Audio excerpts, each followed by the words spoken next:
ওই সামনে গাড়ি আর এত ঢাল যে উঠাই যাচ্ছে না। তারপরে সবাই নেমে তারপরে এই গাড়িটা ওই সামনে গিয়ে পৌঁছে আছে, আমাদের ছোট স্ক্রিনে দেখা যাচ্ছে। হ্যালো বন্ধুরা, আসসালামু আলাইকুম। তো আমরা যাত্রাপথের যে মজার দৃশ্যগুলো সেগুলো নিয়ে একটা ভিডিও বানিয়ে ফেলেছি, তো যেটা ইতিমধ্যে ইউটিউব এবং ফেসবুকে আপলোড হয়ে গেছে। এখন আমরা যে পরবর্তী যাত্রাপথে আছি, তো সেখানে আমরা কিছু বিড়ম্বনার শিকার হয়েছিলাম, তো সেটা আজকে এই ব্লগে দেখাবো। তো দেখানোর আগে এখন দেখতে পাচ্ছেন যে নজরুল, তারপর পারভেজ এবং আমি তিনজনে মিলে নাস্তা সবার মধ্যে শেয়ার করছি। এই কাজটা আমি মূলত প্রত্যেকবারই করার চেষ্টা করি, অর্থাৎ যেহেতু আমি আয়োজনের সাথে জড়িত, কিন্তু আমি চেষ্টা করি ওদেরকেও এই কাজের সাথে জড়িত করতে। কারণ পিকনিকের মধ্যে যে কাজগুলো করা হয় সচরাচর দেখা যায় যে আমরা সাধারণত ঘরে সেগুলো করি না, বিশেষ করে আমার যে স্টুডেন্টগুলো।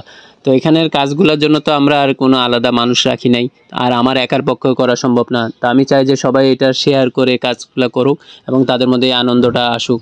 তো আমরা যাত্রাপথে দেখা গেল যে বাস ড্রাইভার, ওনার উচিত ছিল আসলে গাড়িতে আগে থেকে গ্যাস পুরিয়ে রাখা, কিন্তু উনি কী করলো, যাত্রাপথে একটা গ্যাস স্টেশন থেকে তো গ্যাস পুরাতে গেল। তো যে কাজটা উনি শুরুতে করার কথা ছিল সেটা মাঝপথে করতে গেল, তাই আমাদেরকে পাম্পের এখানে একটু হাঁটা চলা ঘোরাফেরা করে অপেক্ষা করতে হচ্ছিল। আর এখানে আমাদেরকে প্রায় 20-25 মিনিট অপেক্ষা করে সময়টা নষ্ট হয়ে গেল। কারণ আমরা যে দূরান্তে যাচ্ছি, বিশেষ করে বান্দরবন, এত দূরে সময় আরও নষ্ট হয়ে গিয়েছে। আমাদেরকে রাস্তায় দেখে এবং পাহাড়ি এলাকায় দেখে মনে করতে পারেন যে আমরা বান্দরবনে চলে এসেছি। আসলে আমরা এখনও আমাদের গন্তব্যে পৌঁছাইনি, আরও অনেক দূরে আছে। তো যাত্রীরা সবাই নেমে গিয়েছে এবং এই পাহাড়ি এলাকায় হাঁটা কিন্তু খুবই কষ্টের একটা ব্যাপার। ওই সামনে গাড়ি আর এত ঢাল যে উঠাই যাচ্ছে না। তারপরে সবাই নেমে তারপরে এই গাড়িটা ওই সামনে গিয়ে পৌঁছে আছে, আমাদের ছোট স্ক্রিনে দেখা যাচ্ছে। ওরা অপেক্ষা করতেছে আর আমরা দুইজন এখান থেকে হাঁটি হাঁটি যাচ্ছি। আর বান্দরবনের রাস্তা খুবই ঢালু, খুবই কষ্ট হয়। আর আমাদের গাড়িটা সিএনজি চালিত গাড়ি, যার কারণে উঠতে কষ্ট হচ্ছিল।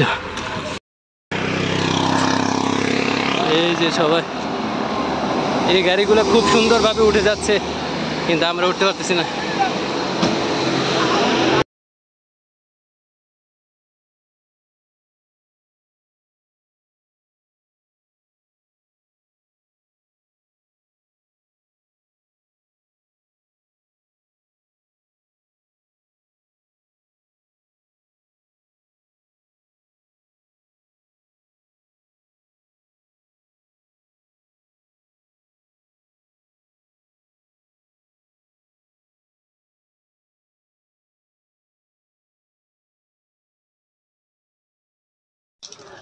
গত 5 বছরে আমরা যত জায়গায় বা যেখানে সেখানে গিয়েছি পিকনিকের জন্য, তো প্রথমবারের মতো এটা আমাদের একটি দূরবর্তী জায়গায় যাওয়া হচ্ছে, বান্দরবনে।